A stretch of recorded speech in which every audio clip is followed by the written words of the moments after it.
Assalamualaikum and hi, my name is Julita Rasyidah binti Muhammad Amri, and I'm going to talk about the introduction of the company that we chose for our group assignment, which is HEALTHSOUTH. So HEALTHSOUTH is traded as a public company. It operates in healthcare industry. It was founded in 1979 and have headquarters in Birmingham, Alabama, and USA. Its products are home health, rehabilitation, and hospice. It is the largest publicly traded healthcare company in the US. HEALTHSOUTH providing long-term rehabilitative treatment and care to patients that suffering from serious debilitative conditions and genetic illnesses that caused by the breakdown of brain tissues, producing the muscle tremors characteristic of the disorder. HEALTHSOUTH also treats patients with injuries resulting from trauma, such as high-speed crash survivors with spinal fractures and damage to the brain tissues, as well as amputations. So, the mission goal of the HEALTHSOUTH Corporation is to improve quality of life and maximize the independence of their patients.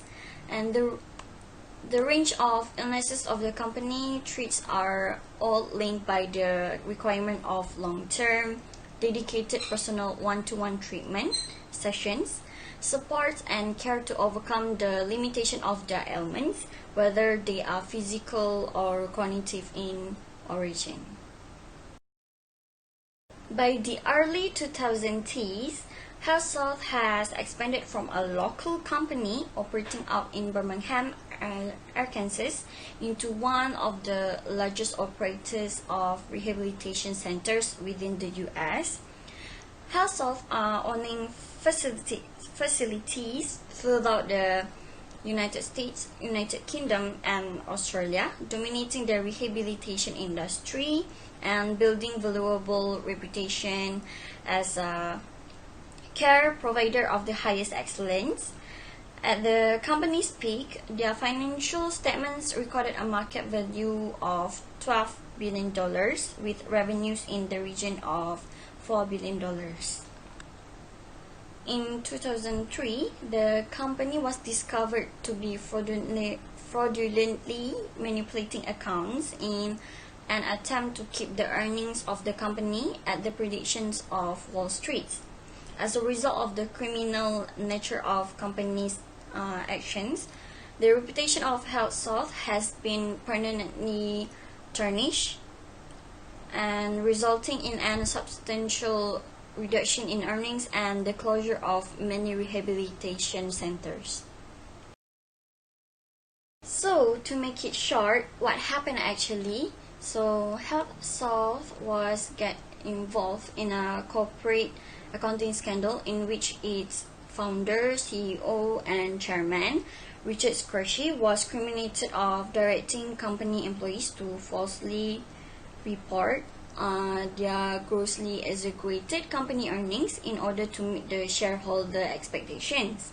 These earnings were allegedly inflated by $1.4 billion to meet the shareholder expectations. So, when it happened, the accounting fraud began in 1999 and lasted through the second quarter of 2002. By the third quarter of 2002, HEALTHSOUTH's assets were inflated by $800 million, or 10%, the SEC alleges. The company's in-house accountants made multiple false journal entries to the profit and loss statement and statement of financial position to avoid detection outside auditors. So who is the main player of the fraud is HEALTHSOUTH CEO Richard Skrshi and HEALTHSOUTH then Chief Financial Officer Aaron Bim. So that's all for me. Thank you. Hi and Assalamualaikum. My name is Muhammad ADHAM bin ZAINI, and now I'm gonna talk about the positive and negative effects that companies or the person face from the fraud. So, first of all, I would like to talk about the positive effects. The first one is that, as in most cases of fraud, greed also was a significant motive of HEALTHSOUTH management to inflate earnings. By manipulating earnings and stock price, Skrshi was able to secure stock options for himself on the lowest trading day of HEALTHSOUTH stock, which netting him the highest profit possible. The next one is that both Skrshi and Michael Martin, which is HEALTHSOUTH treasurer and CFO for 3 years, engaged in a large stock sales, which provided them with plenty of motive to raise the company's stock price. And the last one is that Martin was able to sell $3 million worth of HEALTHSOUTH shares, while Skrshi was able to sell a hefty $100 million. Next, as you can see here, is the graph of HEALTHSOUTH stock on the best day in 1997. So you can take a look first.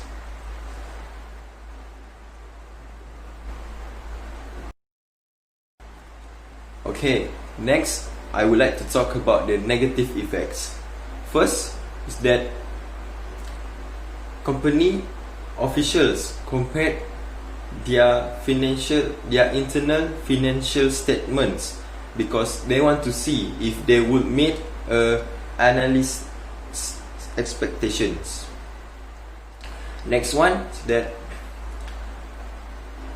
if the earnings appeared to be short, the managers were told to fix them and manipulate the results in any way necessary. Last but not least, they had to create a false document to conceal the false entries added to the financial statements. That's all from me. Thank you.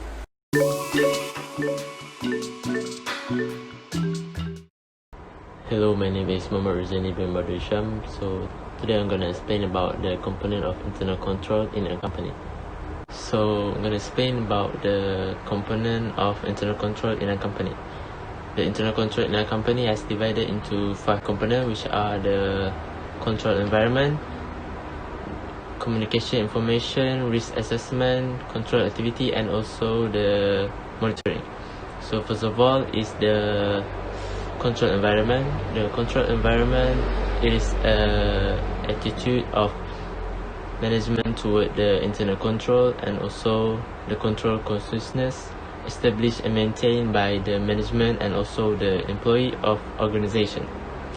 It is also a product of management philosophy, style and supportive method, as well as the competence of integrity, ethical value and moral of the organization people. The organization structure and also the accountability relationship are the key factor to the control environment. As example, the demonstrate commitment to the integrity, ethical value and also the competence. Other than that, exercise oversight, responsibility, and lastly, establish structure, authority and also the responsibility. So secondly is the communication and information. So communication is the exchange of useful information between and among the people and organization to support decision and also coordinate activity. Within an organization, the information should be communicated to management and other employee who need it in a form and within a time frame to help them to carry out their responsibility. The communication also take place with outside parties such as customer, supplier, and also regulator. So as example, use a relevant information and communicate internally and externally. Thirdly is the risk assessment. So risk is the event that threaten the accomplishment of objective. So they ultimately impact an organization's ability to accomplish its missions. The risk assessment is the process of identifying, evaluating, and determining how to manage these events. At every level within an organization, there are both internal and external risks that could prevent the accomplishment of established objectives. Therefore, management should seek to prevent these risks. However, sometimes the management could not prevent the risk from occurring. In such cases, management should decide whether to accept the risk or reduce the risk to acceptable level or just avoid the risk. To have a reasonable assurance that the organization will achieve its objective, the management should ensure each risk are assessed and handled properly. So fourthly is the control activity. Control activity are tools, both manual and automate, that help prevent or reduce the risk that can impede accomplishment of organization objective and also missions. The management should establish the control activity to effectively and efficiently accomplish the organization objective and mission. So as example, select and deploy control activity in general over technology and deployed through policy and procedure. So the last component in the internal control in a company is monitoring. So monitoring is the review of organization activity and transaction to assess the quality of performance over the time and to determine whether the internal control are effective. Example of monitoring are conduct ongoing and or separate evaluations. Other than that, evaluates and communicates deficiency. In addition, the management should focus on monitoring effort on internal control and achievement of organization mission, objective, responsibility, and also risk tolerance level. That's all for me. Thank you. Assalamualaikum and hi. My name is Muhammad Shamirul Nazri bin Abdul Rahman. So today I will explain about what happened to HEALTHSOUTH in the present time. Okay, in the present time, HEALTHSOUTH had changed its name to Encompass Health. Okay, the type of the company is public. The industry of the company is healthcare. Founded in 1984. The founder is Richard M. Scushi. The headquarters at Birmingham, Alabama. The key people is Mark Tal, the president and CEO. The product is rehabilitation, hospice, and home health. The revenue in 2019 is 4.605 billion. The number of employees in 2019 is 430,400. HEALTHSOUTH Corporation, an operator of inpatient rehabilitation hospital and provider of home-based care. HEALTHSOUTH Corporation has changed its name to Encompass Health Corporation. The operator has changed its ticker symbol on the New York Stock Exchange from HLS to EHC. The operator comprised 127 hospitals, 235 home health, hospital agency in 36 states and Puerto Rico. The Encompass Health brand launch include name and logo change throughout field operation as well as corporate resources. Starting April 1, located at Texas, Alabama, and Arkansas, operator facility also shift to the name Encompass Health. At the time, the full launch is expected to be complete in the first quarter in 2019. The President and CEO Mohd say, our new corporate name further reinforces our strength as one company and reflect our expanding national footprint and our strategy to deliver high quality, cost effective care across the post-acute continuum. So that's all for me. Thank you. Hi, my name is ASHWINI. Today I'm going to present about the conclusion of our assignment.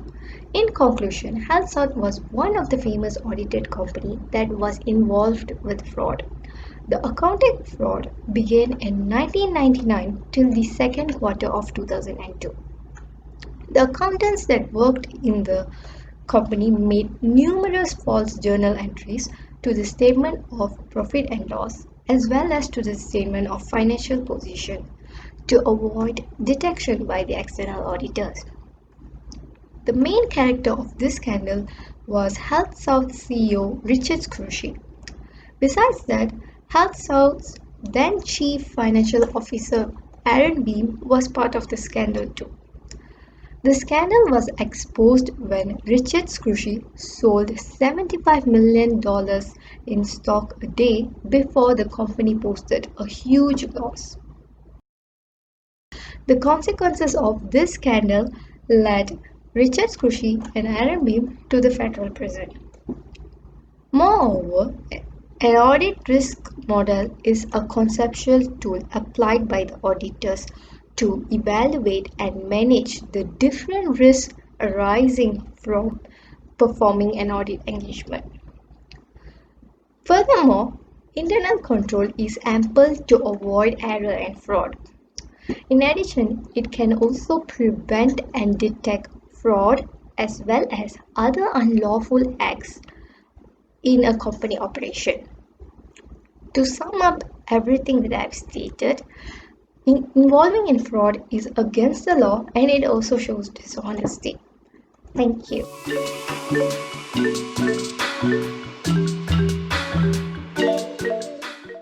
Hello, my name is MUHAIMIN.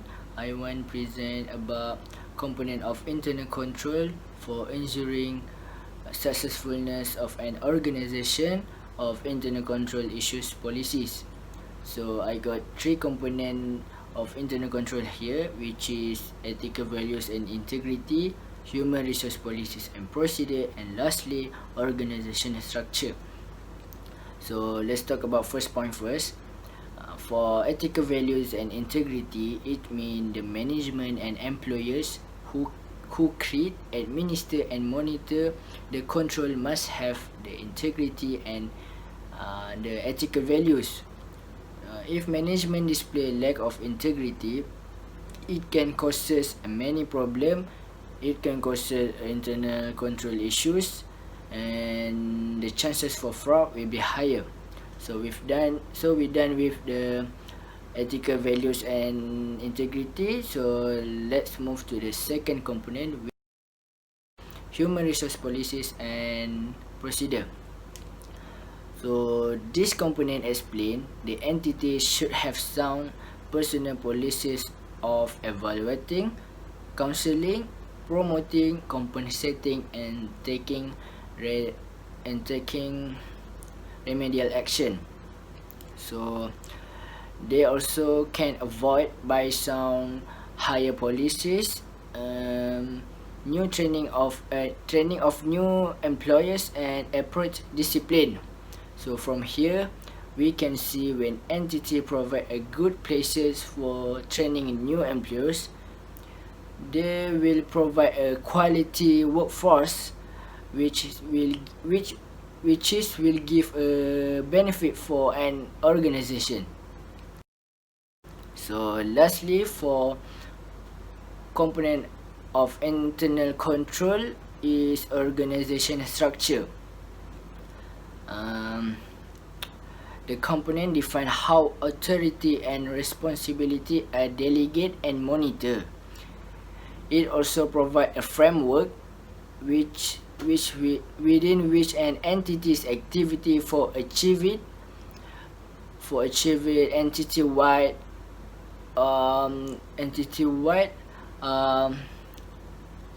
objective are planned, execute, and control. From I think I can conclude this component is with organization has the right focus and plan. This will make it easier for an organization to achieve it, and directly it can this will reduce the internal control issues. So I think that's all from me about component of internal control. So thank you. Hi, my name is NADHIRAH binti Muhammad AZMAN. So I'm gonna continue with the internal control that play the most crucial part to ensure the successfulness of an organization. So the other internal control that plays the most crucial part to ensure the successfulness of an organization is monitoring. These components involves understanding on how management monitors its control and how effectively it. The best internal controls are worthless if the company does not monitor them and make changes when they are not working. For example, if management discover that tech computers are missing, it must put better controls in place. The client may need to establish a policy that no computer gear leaves the facility without the material approval. Management should focus monitoring efforts on internal control and achievement of an organization objectives. For monitoring to be most effective, all employees need to understand the organization mission, objectives and responsibilities, and risk tolerance level. Top management usually responsible to monitor all controls and determine if the controls are operating as they were intended. If controls are not operating effectively, then management is responsible to modify these controls. Monitoring is often done through a company's quality assurance or internal control department. So the second one is control activities. Control activities is the policies and procedures that help the management directive are carried out. One of the most important control activities is segregation of duties. Different individuals should be responsible for authorizing transaction, recording transaction, having custody of assets, and performing comparisons. Having a proper segregation of duties is sometimes difficult for a small organization. However, organizations should try to segregate this function to the best of their ability. In situations where segregation cannot occur, proper management oversight should be implemented so that any errors or irregularities can be timely caught. Control activities are tools that both manual and automatic help to prevent or reduce the risk that can impede accomplishment of the organization objectives and mission. Management should establish control activities to accomplish the organization objectives and mission effectively and efficiently. So the last control activities that plays the most crucial part to ensuring the successfulness of an organization is risk assessment. Risk assessment is the identification and analysis of risk that could prevent the organization from achieving its objectives. Properly identifying risk will allow the management to determine how to mitigate and manage this risk. Risk factor could consist of internal and external factors. Management should evaluate risk on a regular basis as changes in an organization such as staffing, new policies, new software application, and new regulation could all impact an organization risk assessment. Risks are events that threaten the accomplishment of objectives. They ultimately impact an organization's ability to accomplish their mission. At every level of organization, there are both internal and external risks that could prevent the accomplishment of established objectives. Ideally, management should seek to prevent these risks. However, sometimes management cannot prevent these risks from occurring. In such cases, management should decide whether to accept the risk, reduce the risk to acceptable levels, or avoid the risk. To have reasonable assurance that the organization will achieve its objectives, management should ensure each risk is assessed and handled properly. So that's all from me. Thank you. Bye-bye.